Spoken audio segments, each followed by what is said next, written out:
नमस्कार बंधुरा आमी स्वप्ना उपाध्याय आमार चैनल रान्ना रेसिपि एंड आवर लाइफस्टाइलेर पक्ष थेके सबाइके स्वागत।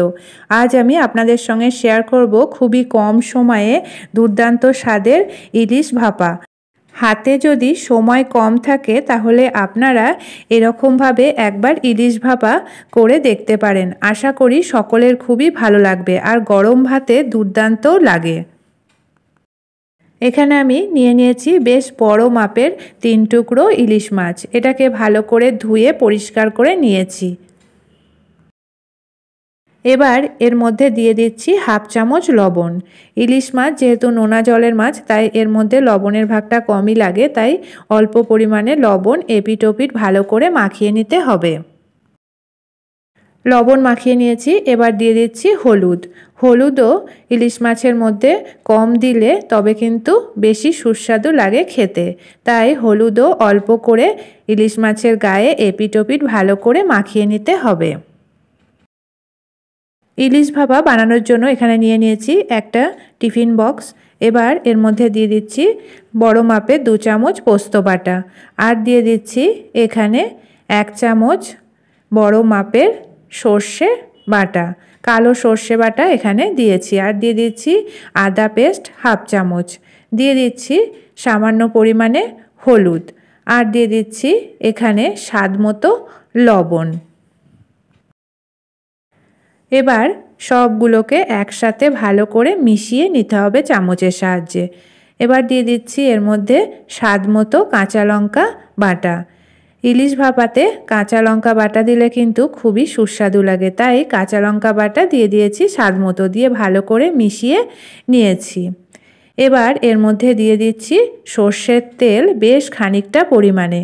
সর্ষের তেল দিয়েও আবারও সর্ষে পোস্তর সঙ্গে ভালো করে মিশিয়ে নিতে হবে।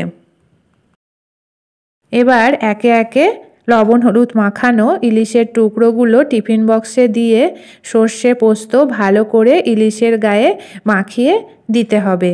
এভাবে করেই সব ইলিশের টুকরোগুলোতে সর্ষে পোস্ত মাখিয়ে দিয়েছি। এবার দিয়ে দিচ্ছি ওপর থেকে ছড়িয়ে বেশ খানিকটা পরিমাণ সর্ষের তেল। দিয়ে দিচ্ছি 3টে চেরা কাঁচা লঙ্কা, দিয়ে টিফিন বক্সটাকে ঢাকনা দিয়ে বন্ধ করে দিতে হবে ভালো করে। এদিকে একটা বড় মাপের কড়াইয়ে বেশ খানিকটা পরিমাণ জল হাই হিটে গরম করে নিয়ে লো ফ্লেমে রেখে টিফিন বক্সটা বসিয়ে দিয়ে ওপর থেকে একটা ভারী কিছু চাপা দিয়ে একটা থালা ঢাকা দিয়ে 5 থেকে 7 মিনিট রান্না করে নিতে হবে। 7 মিনিট পর ফিরে এলাম। এবার ঢাকাটা খুলে দিয়ে গ্যাসটা অফ করে ঠান্ডা হওয়ার জন্য রেখে দেব বেশ খানিকক্ষণ। আধ ঘন্টা ধরে টিফিন বক্সটাকে ঠান্ডা করে নিয়েছি। এবার টিফিন বক্সটা ঢাকাটা খুলে দেখে নেব এটা ভালোভাবে ভাপা হয়েছে কিনা। দেখতেই পাচ্ছেন ইলিশটা কিন্তু ভালোভাবে ভাপা হয়ে গেছে, আর সর্ষে পোস্তর কালারটাও কিন্তু চেঞ্জ হয়ে গেছে। তাহলে বন্ধুরা আপনারা চাইলে আমার মতো করে এই রেসিপিটা একবার বাড়িতে বানিয়ে দেখতে পারেন। আশা করি সকলের খুবই ভালো লাগবে, আর কত কম সময়েও কিন্তু এটা তৈরি হয়ে যায়।